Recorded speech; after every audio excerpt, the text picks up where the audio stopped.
Hello friends, welcome to my channel study for you. So guys, आज के इस video में हम लोग देखने वाले हैं जो आपका रेलवे ग्रुप डी का एग्ज़ाम होने वाला है 23 फरवरी से, उसके टॉप मोस्ट इम्पॉर्टेंट क्वेश्चन को जो है इस वीडियो में डिस्कस करने वाले हैं। और मैं आपको 100% ये गारंटी देता हूँ कि आपके ग्रुप डी के एग्ज़ाम में जो है यहाँ से प्रश्न ज़रूर पूछे जाएंगे।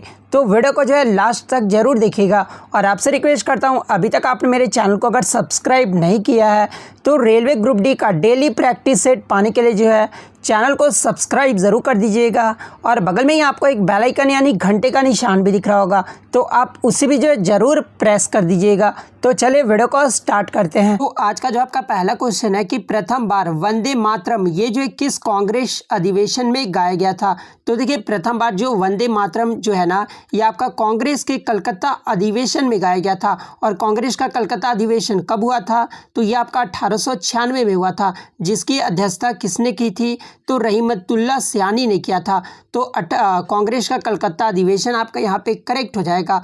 बात कर ले, ये जो वंदे मातरम है ना, ये आपका भारत का राष्ट्रीय गीत है। और ये किसके द्वारा लिखा गया है?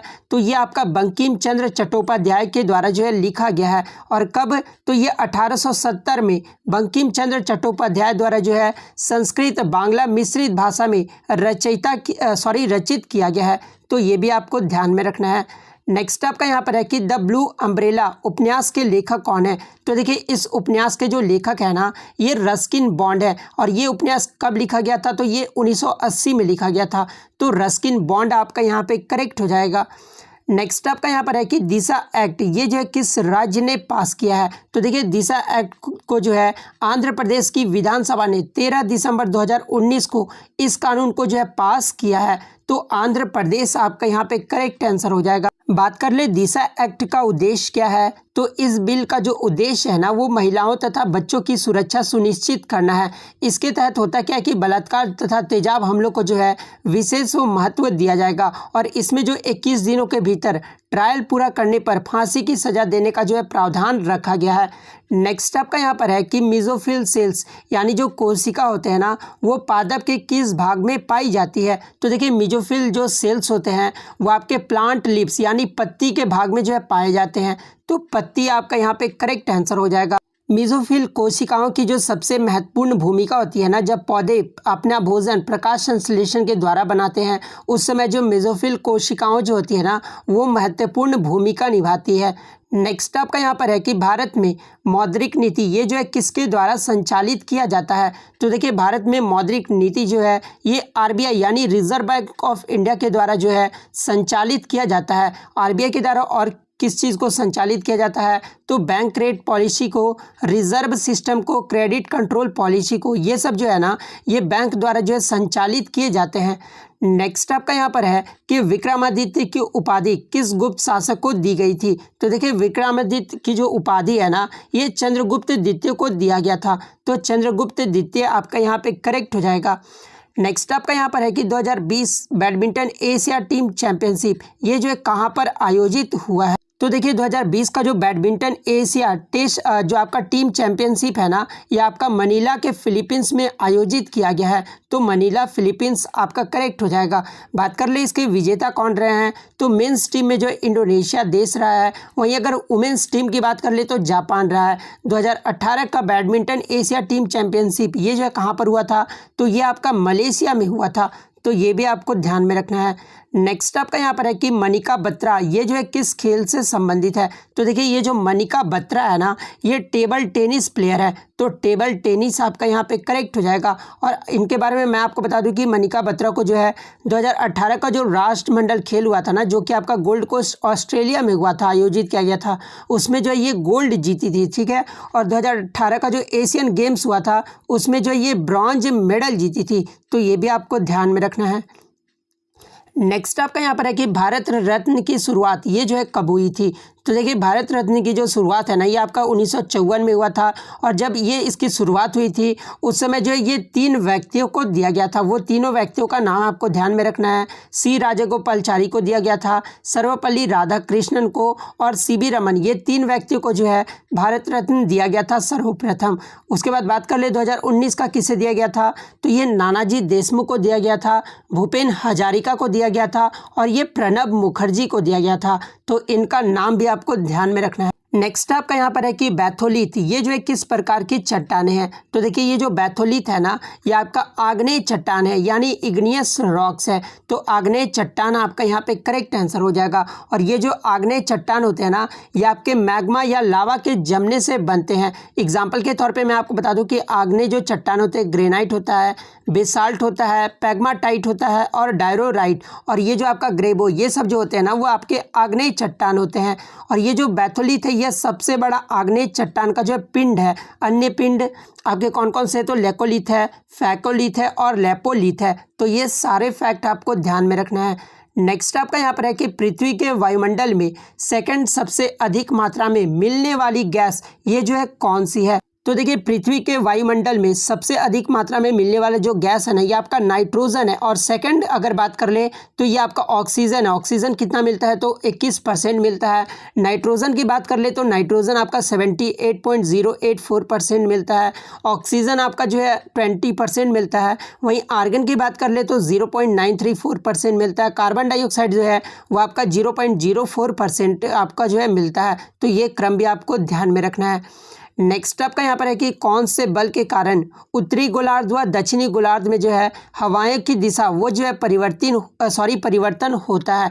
तो देखिए आपके कौन से बल के कारण, तो ये कोरियोलिसिस बल के कारण जो है उत्तरी गोलार्ध व दक्षिण गोलार्ध में हवाओं की जो दिशा होती है ना, वो परिवर्तन हो जाती है। तो कोरियोलिसिस बल आपका यहाँ पे करेक्ट आंसर हो जाएगा। नेक्स्ट आपका यहाँ पर है कि मौर्य वंश का अंतिम शासक जिनकी उनके सेनापति पुष्यमित्र शुंग ने हत्या कर दी थी, वो कौन था। यानी क्वेश्चन पूछने का मतलब ये है कि मौर्य वंश का अंतिम शासक कौन था। तो देखिए मौर्य वंश का जो अंतिम शासक था ना, ये शतधन्वन का पुत्र बृहदत्त मौर्य साम्राज्य का अंतिम शासक था। तो बृहदत्त आपका यहाँ पे करेक्ट हो जाएगा। यहाँ से एक प्रश्न और आपका एग्जाम में बनता है कि बृहदत्त की मृत्यु ये जो है किसके द्वारा की गई थी, तो ये पुष्यमित्र शुंग ने जो है इसकी हत्या कर दी थी। तो ये भी आपको ध्यान में रखना है। बात कर ले बृहदत्त मौर्य का शासनकाल कब से कब तक रहा था, तो 187 से लेकर 180 BCE तक रहा था। वहीं अगर बात कर ले मौर्य वंश के प्रथम शासक कौन थे, तो ये चंद्रगुप्त थे, जिनका शासनकाल जो है 322 से लेकर 298 BCE तक रहा था। वहीं अगर बात कर ले मौर्य वंश का राजधानी कहाँ था, तो ये पाटलिपुत्र था। तो ये भी आपको ध्यान में रखना है। नेक्स्ट आपका यहाँ पर है कि पृथ्वी के किस पटल के अंदर जो है चुंबकत्व का गुण पाया जाता है, यानी earth magnetic fields is due to which core. तो देखिए पृथ्वी के किस पटल के अंदर, तो कोर, और कोर का भी जो है वो आउटर कोर में जो है चुंबकीय का गुण जो है वो पाया जाता है। तो आउटर कोर आपका यहाँ पे करेक्ट हो जाएगा। नेक्स्ट आपका यहाँ पर है कि महमूद गजनवी ने भारत पर कितने बार आक्रमण किए थे। तो देखिए महमूद गजनवी के द्वारा जो है भारत पर 17 बार भारत पर जो आक्रमण किया गया था। तो 17 बार आपका यहाँ पे करेक्ट हो जाएगा। यहाँ से एक प्रश्न और आपका एग्जाम में बनता है कि महमूद गजनवी ने सोमनाथ मंदिर पर आक्रमण कब किया था। तो देखिए महमूद गजनवी ने सोमनाथ मंदिर पर जो है 1024 ईस्वी में जो आक्रमण किया था। तो ये भी आपको ध्यान में रखना है। नेक्स्ट आपका यहाँ पर है कि वायुमंडल की सबसे निचली परत कौन सी है जहाँ पे मौसम जो है वो बनता है।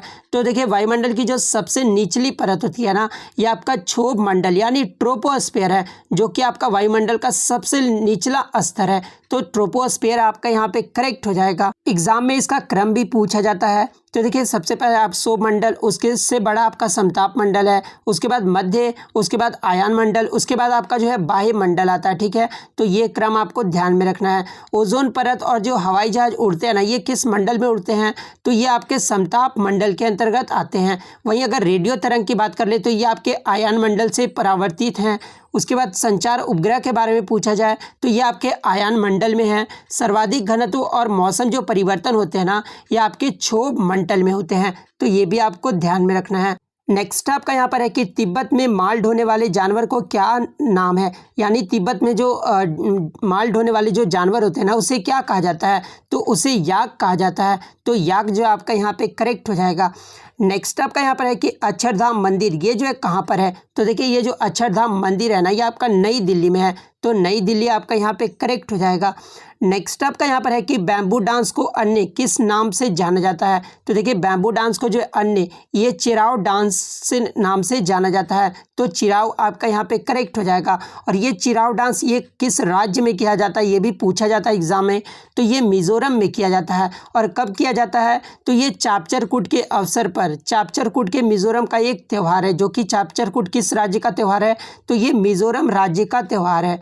नेक्स्ट आपका यहाँ पर है कि लोकसभा अध्यक्ष का निर्वाचन ये जो है कौन करता है, तो देखिए लोकसभा अध्यक्ष का जो निर्वाचन है ना ये लोकसभा के सदस्यों के द्वारा किया जाता है, तो लोकसभा के सदस्य आपका यहाँ पे करेक्ट हो जाएगा। और आपको कमेंट करके जवाब देना है दोस्तों कि लोकसभा के कार्यकाल जो है ये कितने वर्षों का होता है, ये जो आपको कमेंट करके जरूर जवाब देना है। तो इतने एक्सपेक्टेड क्वेश्चन मैं आपके लिए लेकर आया हूँ जो कि आपके एग्जाम के लिए इंपॉर्टेंट रहने वाला है।